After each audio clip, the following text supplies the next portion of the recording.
Tu te prends pour un Jedi ou quoi? Comment toute la race à ça? Oh, c'est pas possible, ça. Bonjour, je suis Éric Métayer et je vais vous parler de mon métier de comédien de doublage.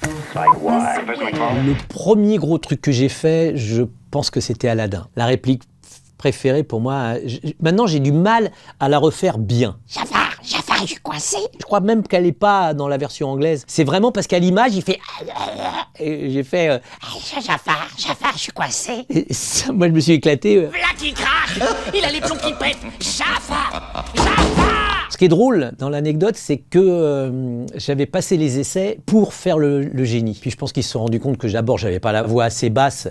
Puis pour chanter, Darbois, il était beaucoup plus fort que moi. Là, il y avait pas photo. Si Ali Baba a 40 voleurs, Scheherazade 1000 histoires de cœur. La musique, les chansons, tout ça, c'était waouh, c'était extrêmement fort de voir le truc parce que c'était des effets. Déjà, c'était un des premiers dessins animés avec du numérique. C'était encore aussi une époque où on se permettait de changer le texte, on se permettait de faire un peu de folie. Et la voix, elle vient d'instinct. Moi, très souvent, alors il y a quand même une copie, hein, on est en rapport avec des voix qui sont les voix américaines, qui sont d'ailleurs pour eux un peu plus facile à trouver parce qu'il les crée pratiquement avant le dessin. Ce qu'a fait William, quand il a fait le génie, il a déliré complètement et après ils ont fait le dessin sur lui. C'est pour ça que je dis Darbois qui a fait le génie, je lui dis chapeau parce que lui par contre il était obligé de se tenir à ce qui était à l'image. 10,000 years will give you such a crick in the neck.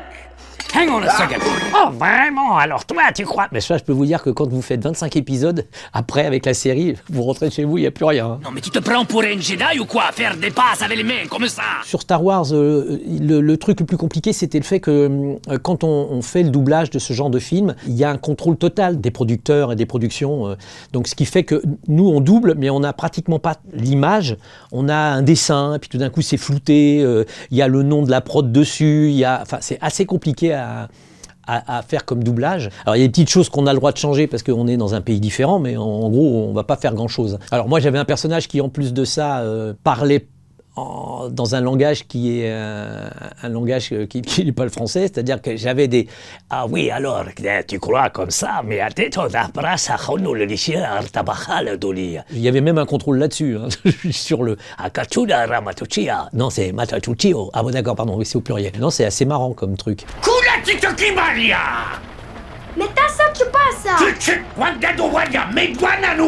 Quand on a fait les essais, je suis arrivé dans le studio, et il y avait un gars au téléphone, un Américain, puis il nous dit, bah vas-y, mets les images. Le gars me fait, yes, hello. Bon, je fais mon truc, et le gars m'écoute pas, il est en train de parler au téléphone. À la fin, je regarde le directeur de plateau, qui regarde le mec là, qui fait, lui dit en anglais, un truc, je comprends pas vraiment tout, qu'est-ce que je fais? Il faudrait que tu le refasses, mais avec la voix un peu plus aiguë. Je dis, le gars, il se fout de ma gueule, il était au téléphone, et pourquoi il me prend la tête alors qu'il a même pas écouté ce que j'étais en train de faire? Donc on recommence, le gars me percute pas, continue à parler au téléphone, je refais la voix. Puis là, le gars est pareil, un peu plus actif. Et vraiment là, je commence à avoir les boules parce que, merde, écoute-moi, me dis pas refaire la voix si t'écoutes pas. Alors je recommence, et puis là, il me fait c'est OK.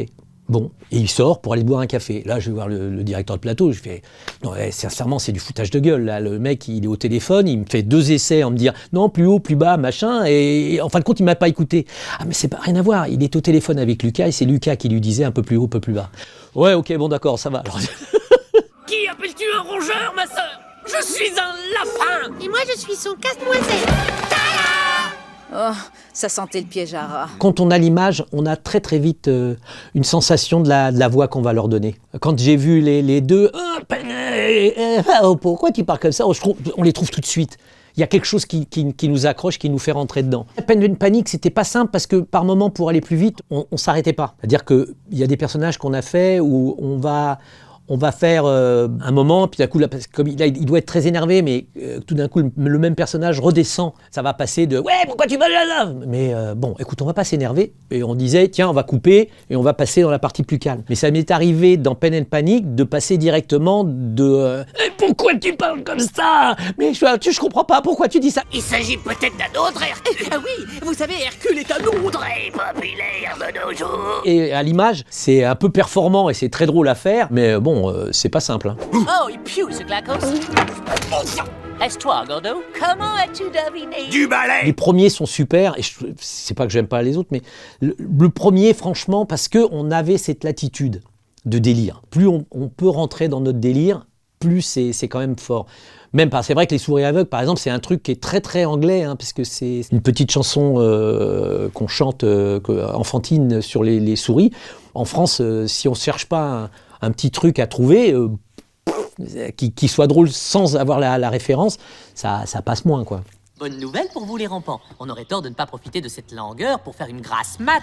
Puis on sait où seulement secouer cette feignasse qui va défoncer ton matelas. Bah Bob, c'est pareil, on le trouve au fur et à mesure. J'étais avec la directrice de plateau, et puis c'est le rapport avec Jacques, parce que Jacques, avec sa voix, et sincèrement, on nous voyait tous les deux au micro.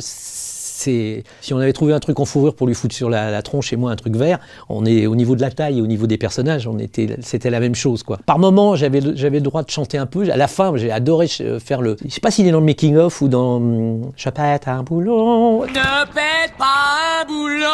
Tu nous rases, Ofsky. Toute cette petite partie de la chanson, et puis après il y a un endroit où il est au micro dans un club de jazz. Je me suis éclaté avec ça. C'était vraiment un personnage qui est speed, et en même temps il y a des moments où elle me demandait d'allonger les phrases et de ça c'est génial à travailler. Très sincèrement, je crois que je reviendrai à Monstres et compagnie, parce que c'est vraiment touchant, quoi. Même le 2 à l'université, c'est touchant ce qu'ils vivent, ce qu'ils font. C'est assez fort à ce niveau-là, parce qu'on arrive à mettre énormément de comédie, puis tout d'un coup il y a un truc qui vous touche, qui vous prend, et j'aimais bien descendre la voix d'ailleurs. Au niveau du personnage, qui est tout le temps très actif et tout ça, puis d'un coup il y avait... Quoi? Qu'est-ce qu'il y a? Non, je crois que Monstres et compagnie, c'est un des trucs les plus touchants, les plus marquants. C'est pas du dessin animé, mais Piggy, je m'y retrouve. Hein. Piggy la cochonne, là, parce que c'est une peau de vache, et en même temps...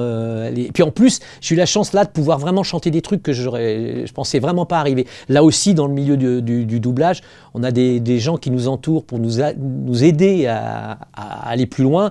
Sincèrement, il y a des notes que je suis arrivé à faire, j'aurais pas pensé arriver là-haut. I'm sorry, need to wipe the tears away. There's nothing more that one can say. Bah parce qu'ils ont une personnalité, hein. C'est des personnages qui ont un fond humain, hein. Ils en ont fait des humains. J'ai doublé des trucs, je me disais, si je mettais ça dans ma bio, parce que j'ai doublé des homards, d'accord, ça va, mais j'ai dû doubler des cuillères ou des trucs comme ça. Sincèrement, quand vous arrivez sur un plateau, on vous dit, voilà, tu vois, c'est la cuillère jaune là-bas au fond. Ça, c'est assez drôle. J'ai doublé des toilettes. Bah oui, parce que vous avez le clapet qui s'ouvre, mais je cherche plutôt la chasse d'eau. Non, c'est pas la chasse d'eau. C'est ça qui est fou, c'est qu'on se prend la tête sur des trucs, on se dit, personne n'est allé dans ce territoire-là, dans ce domaine, et il y a 3 personnes sur le plateau qui ont fait non, là ça fait plus chasse d'eau, on sent l'eau mais on sent pas le clapet. On va passer 2 heures à chercher comment on parle un clapet. Enfin bon, il y a une voix maintenant, je me suis aperçu qu'elle avait disparu. J'ai dû la faire une fois, parce qu'en réalité c'est pas moi qui fais cette voix-là, c'est Caruso, je crois que c'est toujours lui qui le fait. C'est Donald. Oh, c'est pas possible, tiens. Et je passais à côté d'un gamin, je faisais la voix de Donald. Ça a arrêté tous les pleurs, tous les énervements en 20 secondes. Donc maintenant, quand je fais « je pète un boulot », c'est pareil, j'ai la réaction tout de suite. On a très souvent pensé que j'étais un peu trop barré pour faire un comédien normal, hein, quelqu'un qui parle tout à fait normalement. Parce que j'ai toujours eu l'impression d'être un Toons à l'intérieur, et qu'en fin de compte, j'étais sur cette planète et que j'étais pas du tout un être humain.